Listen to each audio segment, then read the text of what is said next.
ఓం నమః శివాయ. శ్రీ మాత్రే నమః. మిత్రులకి, శ్రేభిలాషులకి, అలాగే నన్ను ఎంతగా ఆదరిస్తున్న యూట్యూబ్ ప్రేక్షకులందరికీ కూడా పేరు పేరు ధన్యవాదాలు. మిత్రులరా, మీ అందరికీ ఆ పరాదేవత ఎల్లవెల్లలా మీతో ఉండి మీ మనోవాంఛ నెరవేర్చాలని మనస్ఫూర్తిగా కోరుకుంటున్నాను. ఈరోజు మనం ఒక తేలికైన అద్భుతమైన ఉపాయం తెలుసుకుందాం.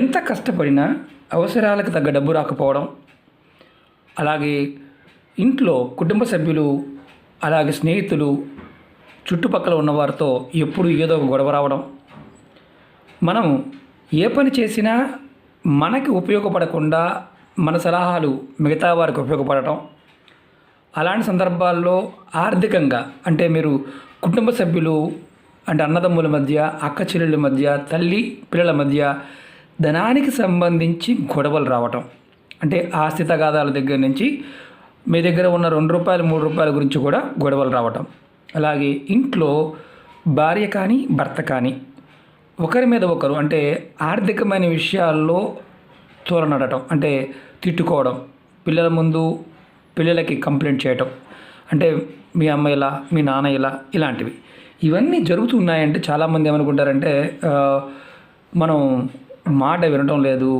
ఇబ్బందులు కలిగిస్తున్నారు అని కంప్లైంట్ చేస్తూ ఉంటారు. వాస్తవం ఏంటంటే ఇలా జరుగుతుంది అని అర్థం ఏంటంటే వారి జాతకంలో శని భగవానుడు, కుజుడు, రాహువు, బుధుడు, చంద్రుడు సరిగా లేరని అర్థం. అంటే చంద్రుడికి వీరందరూ తోడైనప్పుడు, మిగతా గ్రహాలు తోడైనప్పుడు మానసికంగా, ఆర్థికంగా, కుటుంబపరంగా రకరకాల ఇబ్బందులు వస్తాయి. దానిలో ప్రప్రథమంగా వచ్చేది ఏంటంటే ధనానికి సంబంధించిన సమస్యలు. మనం ఈ చిన్న పరిహారం ద్వారా ఈ సమస్య నుంచి బయటపడవచ్చు. ఈ పరిహారాన్ని ఎలా చేయాలి, ఏ విధంగా చేయాలి తెలియచేస్తాను. మీకు ఈ పరిహారం చేయటం వల్ల అనేక లాభాలు ఉంటాయి. ధనం అనేది రావడానికి అవకాశాలు పెరుగుతాయి, కుటుంబపరంగా గౌరవ మర్యాదలు పెరుగుతాయి. అలాగే జాతకంలో శని భగవానుడు, కుజుడు యొక్క ప్రభావం అంటే ప్రస్తుతం మనం ఎదుర్కొంటున్న అతి భయంకరమైన సమస్య ఏదైతే ఉందో, దానికి కారణమైన గ్రహాలు ఏదైతే ఉన్నాయో వాటి నుంచి కూడా మీకు రక్షణ కలుగుతుంది. అలాగే శత్రువుల నుండి, అంతర్గత శత్రువుల నుండి కూడా రక్షణ లభిస్తుంది ఈ ఉపాయం చేయడం వల్ల. మీరు జాతక దోషాలు చాలామంది ఏంటంటే ఒక సలహా ఇస్తారు, వీరి సలహా ఇచ్చింది అవతల వారికి అద్భుతంగా పనిచేస్తుంది, కానీ తనకు తానుగా చేసుకునేసరికి అది ఎటువంటి ఫలితాన్ని ఇవ్వదు. అలా జరుగుతుంది అంటే మీ జాతకంలో శని భగవానుడు, కుజుడు, రాహువు, బుధుడు యొక్క ప్రభావం అధికంగా ఉందని అర్థం. అలాగే కొంతమందికి ఏ పని మొదలుపెట్టినా ఏదన్నా మొదలుపెట్టిన దగ్గర నుంచి ఏదో ఒక సమస్య ఎదుర్కోవాల్సి వస్తూనే ఉంటుంది. వారు ఏమనుకుంటారంటే ఆటంకాలు ఏర్పడడం వల్ల, ఎవరో వల్ల ఏదో చేశారు, మా మీద ఏదో తంత్రమంత్ర ప్రయోగం చేశారు, అందువల్ల అవ్వట్లేదు అనుకుంటారు. వాస్తవానికి అది కాదు. వాస్తవం ఏంటంటే జాతకంలో శని భగవానుడు, కుజుడి యొక్క ప్రభావం చేత అలా జరుగుతుంది. అలాగే ఏ పని చేసినా అది పూర్తి కాదు అలాంటి సందర్భాల్లో. అలాగే కోర్టు కేసులు, అనవసరమైన కోర్టు కేసులు, పోలీస్ కేసులు, అలాగే కొంతమందికి ఇలాంటి సందర్భాల్లో వివాహం కుదరటం, అక్కడ కుదిరిన తర్వాత ఆ తర్వాత వారు మంచివారు కాదు అని తెలవటం, విడిపోవటం, ఇలాంటివి జరుగుతుంటాయి. మీరు ఈ పరిహారం చేయడం వల్ల మీకు కోర్టు కేసులు, పోలీస్ కేసులు ఇబ్బందులు తగ్గుతాయి, వివాహం త్వరగా అవడానికి అవకాశాలు వస్తాయి. అలాగే భార్యాభర్తల మధ్య సరైన సంబంధాలు లేకపోవడం, ఇటువంటి సమస్యలు ఇబ్బంది పడేవారు కూడా ఈ పరిహారాన్ని చేసి ఉపశమనం పొందవచ్చు. ఈ పరిహారం అంత శక్తివంతమైంది. మీరు చాలామంది అంటుంటారు, గురువుగారు మా ఇంట్లో వాళ్ళే మా శత్రువులు అని. అలా ఉన్న ఈ పరిహారం చేసి ఫలితాన్ని పొందవచ్చు. శత్రువులు అధికంగా ఉన్నారు, మిమ్మల్ని ఇబ్బంది పెడుతున్నారు అంటే కుటుంబ సభ్యులు, చుట్టాలు, స్నేహితులు, ఉద్యోగస్తులు, బయటవారు ఎవరైనా సరే మిమ్మల్ని ఇబ్బంది పెట్టకుండా ఉండడానికి ఈ ఉపాయాన్ని చేయవచ్చు. ఆడవారైనా మగవారైనా ఈ ఉపాయం చేయవచ్చు. ఆడవారు నెలసరి సమయంలో మాత్రం చేయకూడదు. మిగతా ఆహార నియమాలు ఏమీ లేవు, ఎవరైనా చేయవచ్చు. నెలసరి సమయంలో మాత్రమే చేయకూడదు, మిగతా ఎటువంటి నియమాలు ఏమీ లేవు, మిగతా వారు ఎవరైనా చేయవచ్చు. ఈ ఉపాయానికి కావాల్సింది 11 రావి ఆకులు. రావి ఆకులు ఇలా డ్యామేజ్ అని తెచ్చుకోకూడదు, అంటే ఇలా ఎండిపోయినవి, బెజ్జలు పడేవి తెచ్చుకోకూడదు. హోల్స్ ఉన్నవి ఇలా క్లీన్గా ఉండేవి, డ్యామేజ్ కాని ఆకులు తెచ్చుకోండి. 11 ఆకులు తెచ్చుకోండి. మీకు గుర్తుంచుకోవాల్సిన విషయం ఏంటంటే ఈ ఉపాయానికి కావాల్సింది ప్రప్రథమంగా రావాకులు, అలాగే ఈ ఉపాయం చేయడానికి కుంకుమ కానీ గంధం, చందనం అంటాం కదా, కావాలి. అలాగే ఇందులో మీరు ఏదైనా కుంకుమని వాడుకోవచ్చు, గంధాన్ని కూడా వాడుకోవచ్చు మీకు అందుబాటులో ఉన్నదాన్ని బట్టి. ముందుగా ఈ ఉపాయాన్ని ఎప్పుడు చేయాలంటే మంగళవారం నాడు చేయాలి. మంగళవారం కుదరకపోతే శనివారం నాడు చేయండి. మంగళవారం నాడు కానీ శనివారం నాడు మాత్రమే చేయాలి, మిగతా సమయంలో చేయకూడదు. ఆకులు కూడా ఆ రోజు మాత్రమే తెచ్చుకోవాలి, మిగతా సమయంలో ముందుగా తెచ్చి చేయకూడదు. చెట్టు దగ్గరికి వెళ్ళినప్పుడు మీరు చెట్టుకు నీరు పోసి నేను నా అవసర నిమిత్తం తీసుకుంటున్నాను అని ఆకులు తెచ్చుకోవాలి. చెట్టు ఎక్కడ ఉన్న ఆకులైనా పర్వాలేదు, ఇబ్బంది లేదు. 11 ఆకులు మాత్రమే తెచ్చుకోవాలి. మీరు ఈ ఉపాయాన్ని మంగళవారం ఉదయం నుండి సాయంత్రం లోపు ఎప్పుడైనా చేయవచ్చు. సాయంత్రం అంటే 6 లోపు మాత్రమే, అంటే సూర్యాస్తమయం అయ్యే లోపు మాత్రమే చేయాలి తప్ప ఆ తర్వాత చేయకూడదు. మీరు గుర్తుంచుకోవాల్సింది ఏంటంటే ఇది అద్భుతమైన తాంత్రిక ఉపాయం. మనకి ఈ ఉపాయాన్ని పరిపూర్ణమైన విశ్వాసంతో నమ్మకంతో చేసినట్లయితే ఫలితం వచ్చి తీరుతుంది. 11 ఆకులు తెచ్చుకున్న తర్వాత మీరు ఆకుల్ని శుభ్రంగా క్లీన్ చేసుకోండి, వాటిని నీటితో కడిగి పక్కన పెట్టుకోండి. తర్వాత కుంకుమతో నేను చూపిస్తాను. కొద్ది కుంకుమ తీసుకోండి లేదా చందనం తీసుకోండి. ఇలా నీరు పోసి ఉంగరపు వేలుతో కలపండి. తర్వాత ఈ 11 ఆకుల మీద మీరు హమ్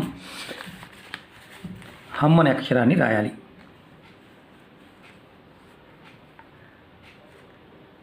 ఇలా కాస్త డార్క్గా రాస్తే కనిపించేది హమ్. నేను వీడియో డిస్క్రిప్షన్లో హమ్ అనే పదాన్ని పెడతాను, ఎందుకంటే కన్ఫ్యూజ్ ఎక్కువ ఉంటుంది మన వాళ్ళకి, అందుకని హమ్. మళ్ళీ చూపిస్తున్నాను. 0 హా రాసి 0 రాయాలి.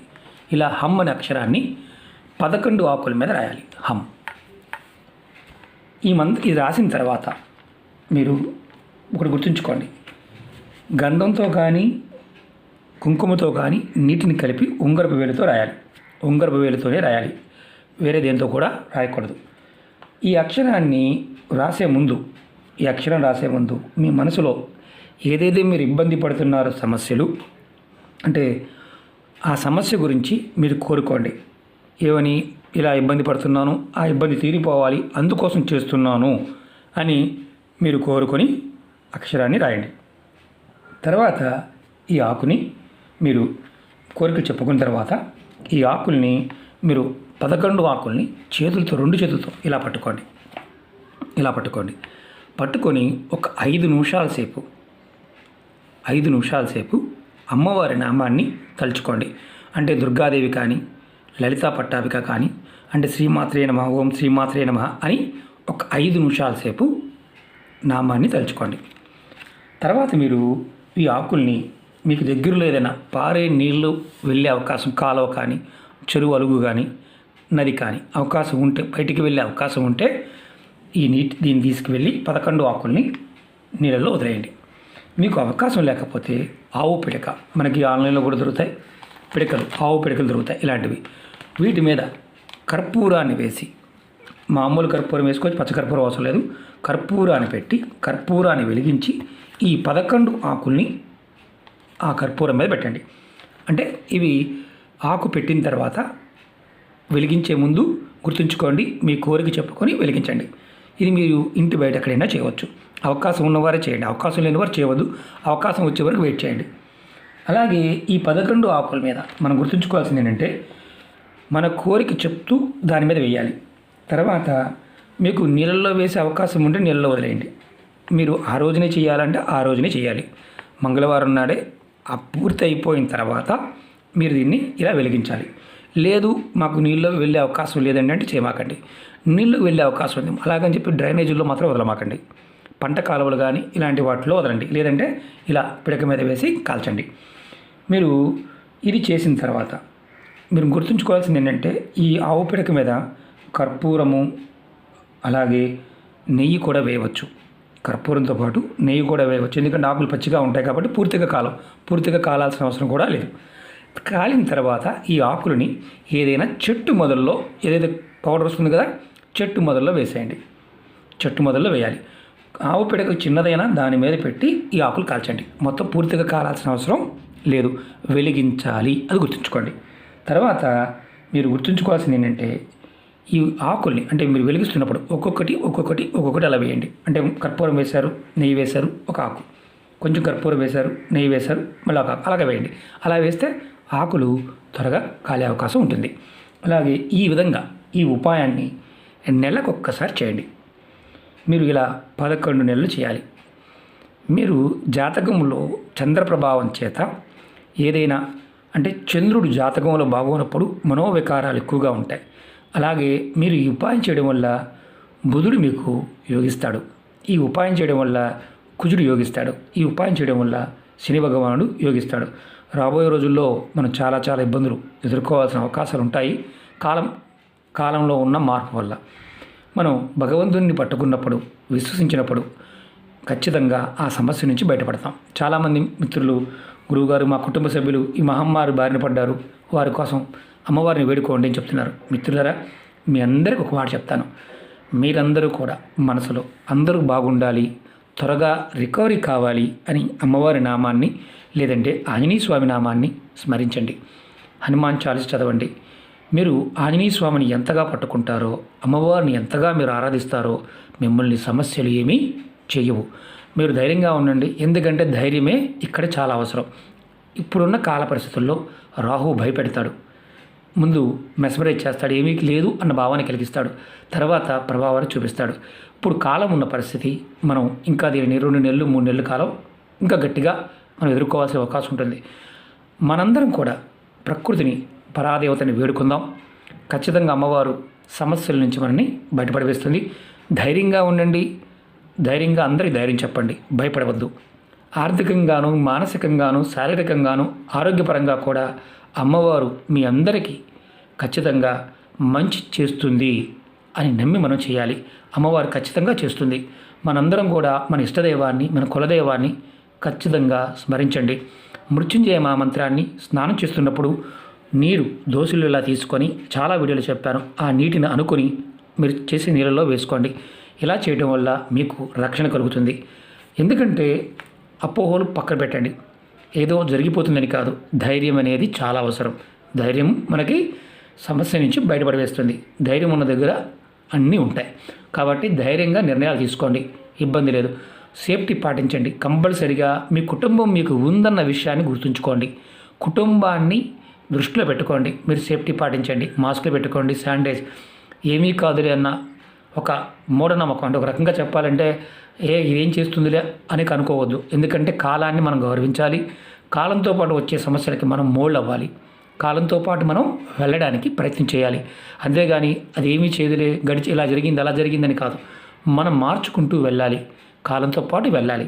ఖచ్చితంగా అమ్మవారి యొక్క అనుగ్రహంతో ఆ పరాదేవత మనందరినీ కూడా రక్షిస్తుందని నేను నమ్ముతున్నాను. మీరు కూడా ఖచ్చితంగా నమ్మండి. అమ్మవారి యొక్క అనుగ్రహం మనందరినీ కాపాడుతుంది, ఈ ప్రపంచాన్ని కాపాడుతుంది. ఓకే మిత్రులారా, మీకు ఈ వీడియో నచ్చినట్లయితే లైక్ చేయండి, ఛానల్ని సబ్స్క్రైబ్ చేసుకోండి, పక్కనే ఉన్న గంట సింబల్ని యాక్టివేట్ చేసుకోండి, 10 మంది మిత్రులకి షేర్ చేయండి. ఓం నమః శివాయ, శ్రీమాత్రే నమః.